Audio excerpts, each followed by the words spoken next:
Hi friends, welcome to my channel Priya Tarangalu audio stories in Telugu. ఈ video మీకు నచ్చితే like చేసి షేర్ చేసి సబ్స్క్రైబ్ చేయండి. ఎవరూ లైక్ చేయట్లేదు ఫ్రెండ్స్, కొంచెం లైక్ చేసి సబ్స్క్రైబ్ చేయండి.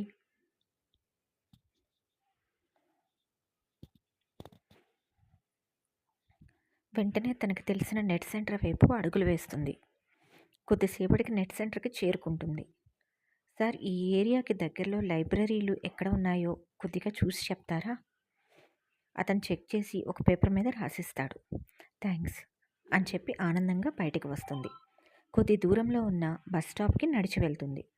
బస్ వస్తూ ఉండడంతో ప్రక్కన ఉన్న వాళ్ళని ఆ ఏరియాకి వెళ్ళే బస్ అదో కాదో చూసుకొని ఎక్కేస్తుంది. అరగంట ప్రయాణం తర్వాత తన గమ్యం చేరుకుంటుంది. కొంచెం నడవగానే ఎదురుగా పెద్ద లైబ్రరీ కనిపిస్తుంది. ఆనందంగా అటువైపు అడుగులు వేస్తుంది. లోపలికి వెళ్ళిన ఆమెకి చాలా తక్కువ మంది కనిపిస్తారు. చిన్నగా నవ్వుకుంటుంది. ఫోన్స్ వచ్చేశాక ఎవరికీ లైబ్రరీతో పని ఉండదు, ఏదో మొబైల్ లేని నాలాంటి వాళ్ళకి తప్ప అనుకుంటుంది. తనకి లెటర్ వచ్చిన డేట్ గుర్తుపెట్టుకొని ఆ డేట్ నుండి ఒక వారం ముందు వెనక న్యూస్ పేపర్స్ తీసుకుంటుంది. తెలుగువి ముందు వేసుకొని కూర్చుంటుంది. ఆమె కళ్ళు పేపర్లలోని అక్షరాల వెంట వేగంగా పరుగు పెడతాయి. వరుసగా చదువుతున్న ఆమె కళ్ళు ఒక దగ్గర ఆగిపోతాయి. తనకి లెటర్ వచ్చిన 3 రోజుల ముందు న్యూస్ పేపర్లో దాని గురించి న్యూస్ ఉంటుంది.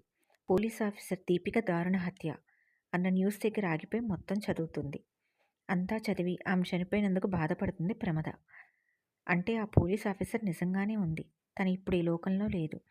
తనకు వచ్చిన లెటర్ నిజం అంటే అందులో జరగబోయే ప్రమాదం కూడా నిజం అని అర్థమవ్వగానే ఆమెకి చాలా భయం వేస్తుంది. మెల్లిగా తీసిన పేపర్స్ ఎక్కడవక్కడ పెట్టి బాధగా లైబ్రరీ నుండి బయటికి వచ్చేస్తుంది. నిర్జీవంగా పడి ఉన్న దీపిక వదనం పదే పదే కళ్ళ ముందు మెదులుతుంది. చెప్పలేనంత బాధగా అనిపిస్తుంది. ఎలా బస్ స్టాప్కి వచ్చిందో కూడా తెలియదు. కొద్దిసేపటికి తనకు కావాల్సిన బస్ రావడంతో ఎక్కి కూర్చుంటుంది. ఆలోచనల నడుమ అలానే ఉండిపోతుంది. తన స్నేహితుడికి ఇచ్చిన మాట ప్రకారం సీక్రెట్గా ఇన్వెస్టిగేట్ చేసి నిజాలు తెలుసుకొని చివరిలో ఎవరో ఒకరికి ఇన్ఫర్మేషన్ అందించి తన డ్యూటీని సక్రమంగా కంప్లీట్ చేసిన ఆమె కార్యదక్షతకి మనస్ఫూర్తిగా మెచ్చుకుంటుంది ప్రమద. తన ఇంటికి దగ్గరలో ఉన్న బస్ స్టాప్లో దిగి నడుచుకుంటూ వస్తుండగా గుడి గంటలు వినిపిస్తాయి. ఒకసారి కుడివైపు చూస్తుంది. ఆమె అడుగులు కుడివైపుకు పడతాయి. లోపలికి వచ్చి దీపిక ఆత్మకి శాంతి కలగాలి అని కోరుకుంటుంది ఆమె. అమ్మన్ గారిని కాపాడే శక్తిని కూడా ఇవ్వు దేవుడా అనుకుంటూ మనస్ఫూర్తిగా కోరుకుంటుంది. కుంకుమ పెట్టుకుని కొద్దిసేపు గుడి ఆవరణలో కూర్చుంటుంది. తర్వాత ఇంటికి చేరుకుంటుంది. వంట చేసుకునే ఓపిక లేక ఉదయం మిగిలిన కొద్ది చపాతీ పిండి 2 చపాతీలు చేసుకొని అవి తిని తన లంచ్ కంప్లీట్ చేస్తుంది. ఆలోచనలకు తలనొప్పి ఎక్కువ అవడంతో పడుకుండిపోతుంది. సాయంత్రం లేచిన ప్రమద చిన్న చిన్న పనులు ఉంటే అవి చేసుకుంటుంది. తర్వాత బుక్ ఓపెన్ చేసుకొని నెక్స్ట్ ఏంటి అని ఆలోచిస్తూ ఉంటుంది. ముందు వెళ్ళాలి అంటే ఏమి కావాలో రాసుకుంటుంది. డబ్బులు, బట్టలు. డబ్బులు ఇంకా సంపాదించాలి ఊరు వెళ్ళడానికి. ఆ సంపాదించిన దాంతోని ఒక 2 జతలు తక్కువలో చూసి కొనుక్కోవాలి. అస్సలు బట్టలు లేవు, చిరుగులే ఉన్నాయి అనుకుంటుంది తన బట్టల వైపు చూసుకొని. అంత పెద్దవాళ్ళు ఇంటి దగ్గరలోకి వెళ్ళాలి అన్నా కనీసం మంచి డ్రెస్ లేకపోతే దగ్గరకు కూడా రానివ్వరు. అందుకే తక్కువలో 2 జతలు కొనాలి అనుకుంటుంది. వెళ్ళిన తర్వాత ఎక్కడ ఉండాలి అని రాసుకుంటుంది. కొద్దిసేపు ఆలోచిస్తుంది. ఎక్కడ ఉండాలో అర్థం కాలేదు. తనకు బెంగళూరులో తెలిసిన వాళ్ళు ఎవ్వరూ లేరు. ముందుగా అమ్మని ఇంటికి చేరుకొని ఆ ఇంటికి దగ్గరలో గుడి ఉంటే మార్నింగ్ నుండి సాయంత్రం వరకు అక్కడే ఉండవచ్చు. ఏమైనా పనులు ఉన్నా చేసుకొని మరలా అక్కడికి రావచ్చు. నైట్కి ప్లాట్ఫామ్ టికెట్ కొనుక్కొని రైల్వే స్టేషన్లో ఉండవచ్చు అనుకుంటుంది.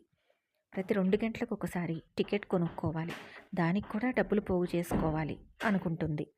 అక్కడ తిరగడానికి కూడా ఉంచుకోవాలి. ఇప్పుడు వెళ్ళడం ఉండడం వరకు ఒక ఐడియా వచ్చింది.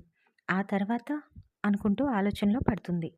ఎవరిని కలిస్తే ఆ రోజు అమ్మన్ గారి షెడ్యూల్ తెలుసుకోవచ్చు అని ఆలోచిస్తుంది. కానీ ఏమీ తట్టదు.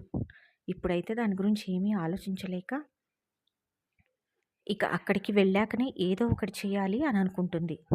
ఇక బుక్ ప్రక్కన పెట్టేసి రిలాక్స్ అవుతుంది. ఇంతలో అక్క అంటూ ఎవరో పిలుస్తుంటే బయటికి వస్తుంది ప్రమద. తన ఇంటికి 4 ఇళ్ళ అవతల ఉండే సరళ. ఆమెను చూసి చిరునవ్వు నవ్వి లోపలికి రా అంటూ తీసుకువెళ్తుంది. ఈరోజు కొద్దిగా వడలు చేశానక్క, నీకిచ్చి వెళదామని వచ్చాను అంటూ కూర్చుంటుంది. థ్యాంక్స్ అని చెప్పి బాక్స్ పక్కన పెడుతుంది.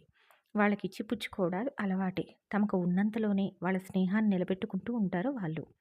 మాటల్లో మా వారు వచ్చే నెలలో బెంగుళూరు వెళ్తారక్కా అని చెప్తుంది సరళ. బెంగుళూరు అనగానే అలర్ట్ అవుతుంది ప్రమద. ఎందుకు అంటూ అడుగుతుంది. మా బావగారికి మా ఆయనతో చిన్న పని పడింది అక్క. మా బావగారు వంటలు వండించి అతని దగ్గర చేస్తారు అని నీకు తెలుసు కదా. "ఆ" అంటుంది ప్రమద. పున్న వాళ్ళ ఇంటికి డిన్నర్ పార్టీ ఆఫర్ వచ్చిందట వాళ్ళ యజమానికి. ఇప్పుడు మా బావగారితో పాటుగా చేసే ఇద్దరు మానేసి వెళ్ళిపోయారు.